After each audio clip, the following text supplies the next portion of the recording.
करीब 160 मिलियन सालों तक धरती पर राज करने के बाद जब डायनासोर्स अपने अंत की तरफ बढ़े तो सत्ता जिसके हाथ आई वो थे मैमल्स। 6.5 करोड़ साल पहले तक जब डायनासोर्स अपनी ताकत की नोक पर एनिमल किंगडम को दबा कर रखते थे तब ये जीव भी उसी जंगल का हिस्सा थे, लेकिन इनका अस्तित्व डायनासोर्स जैसे जानवरों के सामने कुछ भी नहीं था। उन्हें ताकत में जीत पाना भले ही इनके लिए असंभव था, लेकिन आने वाला भविष्य इनके नाम लिखा जा चुका था। दोस्तों 6 करोड़ साल पहले एस्टेरॉयड की तबाही डायनासोर्स की मौत अपने साथ लेकर आया। इसके पहले वीडियो में हमने जाना था कि कैसे डायनासोर्स धरती पर पनपना शुरू हुए। उन्होंने अपना साम्राज्य फैलाया और एस्टेरॉयड के धरती से टकराते ही उन्होंने अपना सब कुछ खो दिया। कुछ प्रजातियों ने मिनटों में ही अपना दम तोड़ दिया, जबकि बाकी बची 10% आबादी धीरे धीरे विलुप्त हो गई। अब चलिए शुरू करते हैं आगे के सफर को और जानते हैं कि 10% आबादी को किस दौर से गुजरना पड़ा और इंसान कैसे जन्मा। डायनासोर्स का अंत मैमल्स के लिए वो अवसर था जो रेप्टाइल्स के खत्म होने पर डायनासोर्स को मिला था। यानी कि सीधी भाषा में कहें तो जंगल पर अब अपनी ताकत स्थापित करने का मौका आ गया था। जंगल की दुनिया में मैमल्स वो प्रजाति थी जो डायनासोर्स के समय से ही अस्तित्व में थी। आकार में छोटे होने की वजह से ये जीव आज मौजूद चूहे जैसे थे। देखा जाए तो मैमल्स की शुरुआत इसी तरह से हुई थी। इस स्तनधारी जीव ने खुद को परिस्थितियों में ढाल कर रहना सीख लिया था। फिर जब एस्टेरॉयड के टकराने से महाविनाश का सिलसिला शुरू हुआ तो इन्होंने भी अपने कई साथियों को खोया, लेकिन ये अपनी स्पीशीज को बचाने में सफल रहे। इस महाविनाश के कारण पैदा हुई गर्मी से बचने के लिए मैमल्स ने जमीन के नीचे रहना शुरू कर दिया। चूहों को साइज में छोटा होने का फायदा मिला, जबकि डायनासोर्स का आकार ही उनका सबसे बड़ा दुश्मन बन गया। जमीन के नीचे रहते हुए मैमल्स को गर्मी से राहत मिली और भोजन के रूप में उन्होंने हर तरह के कीड़ों और जीवों को अपना शिकार बनाया। वहीं बात करें ऊपरी सतह की तो वहां हो रहे वातावरणीय बदलाव मौजूद जानवरों को तिल तिल कर मार रही थी। एस्टेरॉयड के टकराने से उत्पन्न हुई गर्मी और धूल के बादलों ने पृथ्वी के वातावरण को पूरी तरह से ढक लिया था।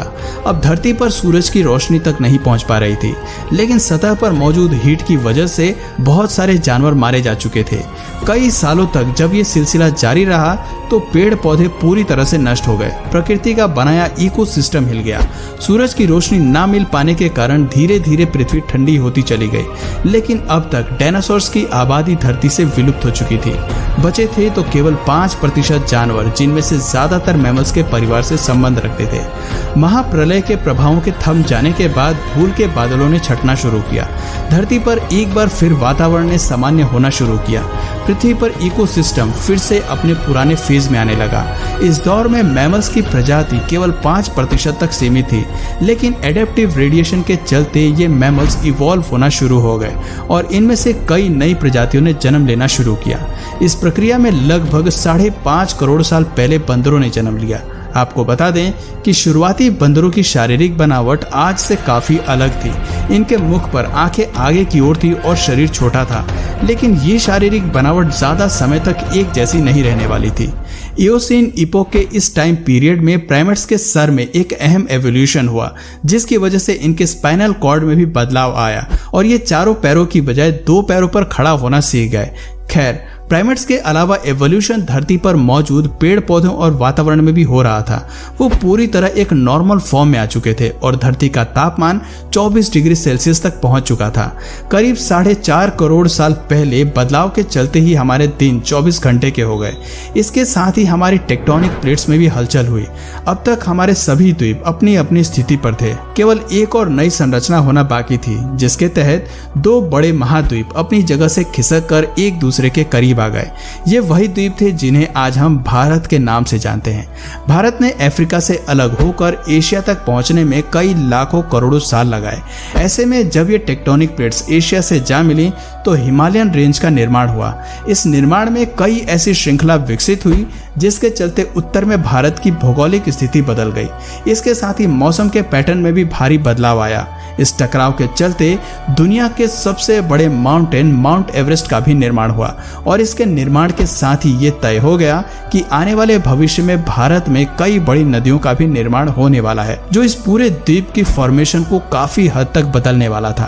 खैर, जहां एक तरफ धरती के हर द्वीप में विकास शुरू हो चुका था, वहीं दूसरी तरफ एवोल्यूशन की होड़ में जानवर भी अपने आप को काफी हद तक बदल रहे थे। द्वीप को अपने मौजूदा स्थिति में पहुंचने पर जंगलों में भारी गिरावट आ रही थी और मुख्य रूप से ग्रासलैंड्स का निर्माण हो रहा था। उधर जानवर भी घास के मैदानों में रहने के लिए एडॉप्ट हो रहे थे और साथ ही साथ नई प्रजातियों का भी विकास हो रहा था जो ग्रासलैंड्स में अपना दबदबा बनाने की कोशिश कर रहे थे। पुराने मैमल्स में भले ही दूसरे जानवरों को मारकर खाने की क्षमता नहीं थी, लेकिन अब विकसित मैमल्स ने दूसरे जानवरों का शिकार करके उन्हें मार गिराने की ताकत विकसित कर ली थी और वो दूसरे जानवरों पर अपना दबदबा बनाने में भी कायम हो रहे थे। अब जंगल में मैमल्स की वही स्थिति थी जो कभी धरती पर राज करने वाले डायनासोर्स की हुआ करती थी। लगभग 1 करोड़ साल पहले धरती अपने उस स्वरूप में आ चुकी थी जैसे कि वो आज हमें दिखाई देती है। वातावरण से लेकर पेड़ पौधों तक सब कुछ अपने फुली इवॉल्व रूप में थे। कहने को तो धरती पर सब कुछ था, लेकिन अब भी एक प्रजाति थी जो धरती से गायब थी और वो प्रजाति आने वाले भविष्य में पृथ्वी के इतिहास को बदलने वाली थी। जी हाँ, ये प्रजाति थी इंसानों की। लगभग 40 साल पहले पृथ्वी पर फिर एक बड़ी हलचल हुई और अफ्रीका द्वीप के पूर्वी इलाकों में एक नई माउंटेन रेंज पनपी जिसे आगे चलकर ईस्ट अफ्रीकन रिफ्ट के नाम से जाना गया। इस पर्वत श्रृंखला के निर्माण से केवल भौगोलिक स्थिति में बदलाव नहीं आया, बल्कि मौसमी हवा भी बदल गई। वहां मौजूद जंगल में हवा का प्रवाह कम हो गया, जिससे मौसमी हवा वहां नहीं पहुंच पाई और नमी की कमी से जंगलों ने सूखना शुरू कर दिया। बारिश न होने की वजह से अफ्रीका का ये क्षेत्र काफी ड्राई हो गया, लेकिन इस जंगल में रहने वाले जानवरों ने हार नहीं मानी। अफ्रीका के इसी क्षेत्र में रहते थे पिरोल इथिपिकस, जो आगे चलकर हमारे पूर्वज कहलाए। पेड़ पर रहने वाले ये बंदर एक टहनी से दूसरे पर जाने के लिए अपने आगे के हाथों का सहारा लेते थे और कभी कभी पेड़ों पर 2 पैरों पर भी खड़े हो जाते थे। हालांकि ये अभी तक जमीन पर नहीं चल पाए थे, लेकिन इनमें खड़े होने की क्षमता पहले से ही विकसित हो चुकी थी। इससे पता चलता है कि 2 पैरों पर चलना इंसानों की नहीं बल्कि एप्स की खोज थी। फर्क सिर्फ इतना था कि वो पेड़ों पर रहते थे, लेकिन जलवायु परिवर्तन के चलते जल्दी ही जमीन पर उतरने वाले थे।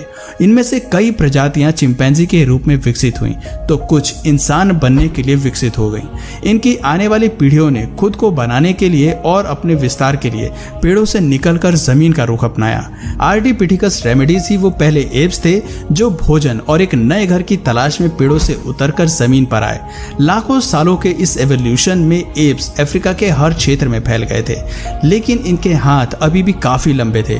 पेड़ों पर इधर उधर झूलने की वजह से इनके हाथ का आकार बिल्कुल टांगों की तरह ही था। ऐसे में कई हजार साल तक विकास से गुजर जाने के बाद इनके शारीरिक ढांचे में काफी कुछ बदलाव आने लगा था। अब ये 2 पैरों पर बेहतर तरीके से चल सकते थे और ज्यादा से ज्यादा एनर्जी बचा सकते थे।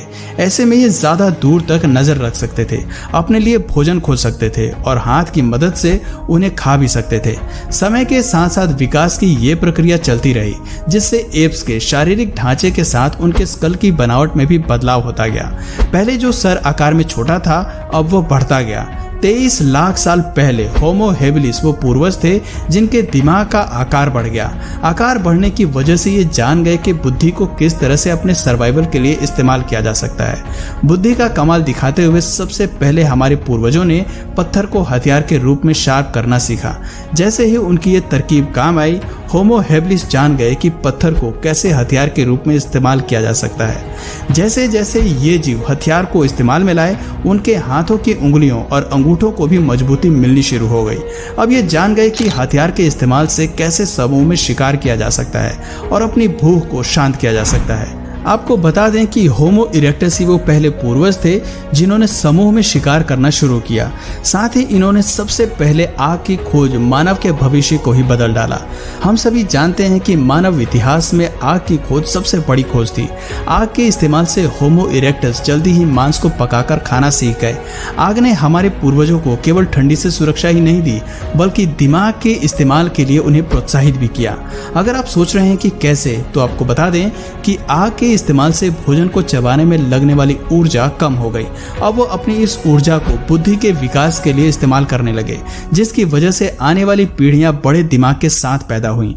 एक बड़े दिमाग के साथ लगभग 2 लाख साल पहले इंसान अपने आज के रूप में विकसित हो गए। उनकी आवाज की नली भी अलग ढांचे में विकसित हो गई, जिसकी वजह से वो अलग तरह की आवाज निकाल सकता था और अपने लोगों के साथ संचार कर सकता था। एक बार आवाज विकसित करने के बाद अब इंसान अपनी बात को दूसरों तक पहुंचाने लगा और धीरे धीरे एक सामाजिक ढांचे में रहना सीख रहा था। हालांकि हम अपने आज के रूप में आ चुके थे, लेकिन कई आविष्कार अभी भी बाकी थे। अपने लिए एक समाज, घर और नगर का निर्माण करना बाकी था। कहने को आज भले ही मनुष्य अपनी एडवांस स्टेट में है, लेकिन आज भी एवोल्यूशन जारी है। मनुष्य आज भी बदल रहा है और उसका एवोल्यूशन जारी है। पर अब इस पूरी एवोल्यूशन की प्रक्रिया को डिटेल में बताने लगा तो ये वीडियो काफी लंबी हो जाएगी। अगर आप कहेंगे तो मैं इसका पार्ट 4 भी जरूर बना दूंगा, इसलिए आप कमेंट में अगर चाहिए तो पार्ट 4 जरूर मेंशन करिए। तो दोस्तों, आज की वीडियो में बस इतना ही। अगर इस वीडियो से आपको कुछ नया जानने या सीखने को मिला या फिर इंटरेस्टिंग लगा तो प्लीज इस वीडियो को एक लाइक करके अपने फ्रेंड्स और फैमिली में से जरूर शेयर करें। और यदि आप इस चैनल पर नए हैं तो प्लीज इस चैनल को सब्सक्राइब करके बेल नोटिफिकेशन आइकन को ऑन कर लीजिए, ताकि हमारे आने वाले वीडियोस आप मिस ना करें। मिलते हैं फिर किसी वीडियो में नए टॉपिक के साथ, तब तक के लिए नमस्कार।